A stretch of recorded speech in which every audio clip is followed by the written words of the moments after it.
Donc ce manifeste, TCS4F, Theoretical Computer Scientists for Future, c'est une initiative qu'on a lancée avec d'autres chercheurs en informatique théorique en 2020 parce qu'on s'est posé la question de l'empreinte carbone de nos activités et on s'est dit qu'il faudrait tendre vers une trajectoire qui permette de les réduire. Donc en 2020, on a lancé ça juste avant le Covid, et là, le Covid a soudain changé complètement le mode de fonctionnement des congrès scientifiques, notamment en informatique, qui fonctionne beaucoup avec des congrès avec un voyage obligatoire pour présenter ses travaux. Ces congrès sont tous arrêtés et sont passés en distanciel, et maintenant ces congrès reprennent, et donc se pose la question de est-ce qu'on va réussir à infléchir un peu la trajectoire sur la base de cette expérience de congrès en distanciel pour que les chercheurs arrivent à conserver leur productivité scientifique et continuer à collaborer les uns avec les autres, mais en voyageant moins pour rester sur une trajectoire soutenable.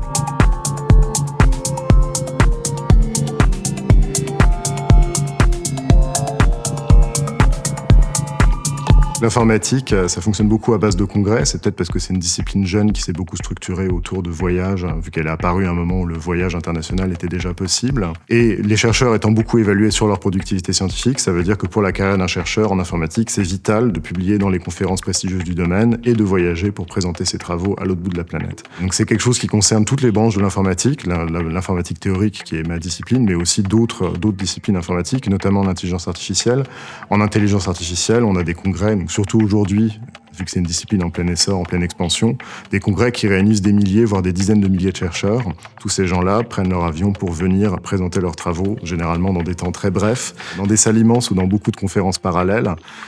Et toute cette activité et tous ces déplacements ont un coût en termes d'impact climatique qu'il s'agirait dans un premier temps de mesurer pour avoir une idée de ce qu'ils représentent. On peut estimer qu'ils représentent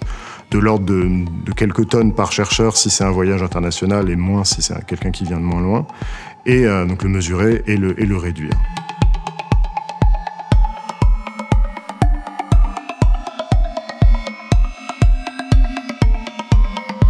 Les conférences pour lesquelles il faut voyager pour publier, ça veut dire que les gens qui ne peuvent pas voyager ne peuvent pas y publier. Et si on cherche à faire de la recherche en informatique sans avoir le nom de ces prestigieuses conférences sur son CV, c'est très difficile, essentiellement impossible après, de trouver un poste permanent et de continuer à exercer cette activité. On parle de plusieurs centaines, voire un millier de dollars de frais d'inscription au congrès, les frais d'hébergement dans un pays étranger, plus le voyage. Pour des gens qui viennent de pays où les moyens financiers ne sont pas à la hauteur, c'est essentiellement impossible de s'y rendre en fait. La recherche qui pourrait venir de ces pays est essentiellement invisibilisée parce que la barrière à l'entrée pour avoir la possibilité de publier et d'être pris au sérieux empêche la participation des gens pour lesquels c'est pas possible. Et ça a une conséquence en termes d'inclusivité, donc pour la diversité des participants en termes de nationalité, en termes de handicap évidemment, et en termes de diversité pour ce qui est d'inclure les femmes en informatique, vu que souvent les femmes vont être affectées par des problématiques de garde d'enfants, des impératifs familiaux.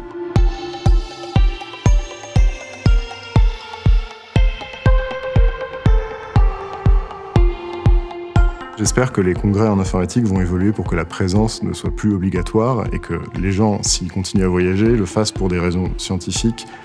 c'est-à-dire de vraiment rencontrer des gens ou collaborer avec eux et pas juste présenter un article parce qu'ils ont le devoir de le faire, parce que c'est comme ça que ça fonctionne et que ça a toujours fonctionné comme ça et qu'on est incapable de remettre en question ce mode de fonctionnement. Le monde académique est très conservateur. On s'accroche à des modes de publication qui datent quasiment du 19e siècle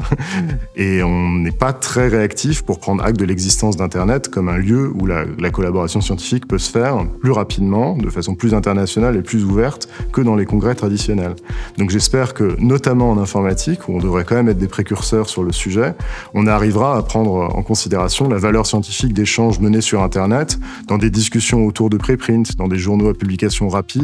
sur des forums. Il y a même des forums où les gens collaborent sur des problèmes de recherche en informatique. Ça commence à se développer. C'est quelque chose qui n'est pas du tout dans le radar de la bibliométrie classique, mais c'est quelque chose où la collaboration peut se faire à des échelles qui sont difficilement imaginables aujourd'hui dans le mode de fonctionnement traditionnel. Ça a aussi un coût en termes de carbone, mais l'impact marginal d'une discussion supplémentaire sur un forum, il est bien moindre que l'impact marginal d'un voyage en avion supplémentaire pour aller à une conf.